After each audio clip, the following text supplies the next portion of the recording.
kuburiho kuri kose uraruta wamaze gupfa, kandi amahirwe yandi wowe ufite uracyafite umwanya wo kwihana, naho wapfuye we byararangiye kuko nyuma yo gupfa nta migambi ibayo. Ikaze mu ndirimbo y'umunsi. Mwene data nasomye ijambo rirambwira ngo dore mpagaze ku rugi ndakomanga, umuntu niyumva ijwi ryanjye agakingura urugi nzinjiwe dusangire. Ayo ni amahirwe Yesu ahora aguha buri munsi kugira ngo wihane ibyaha byawe, warangiza ukayitesha ngo nzihane ejo utazi ibizaba ejo. Nyamara ndagira ngo ubwire ngo hari igihe uzabaho utazongera kumva ijambo rikongora mu mutima rikubwira ngo wihane.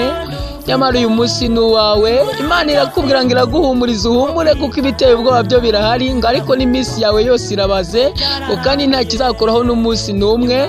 Wowe wihane ibyaha Yesu akomeza kwitaho akurinde, kubera ko ibizaba kuri wowe byose arabizi. Icyampa ngo aya mahirwe nanone ntuyiteshe.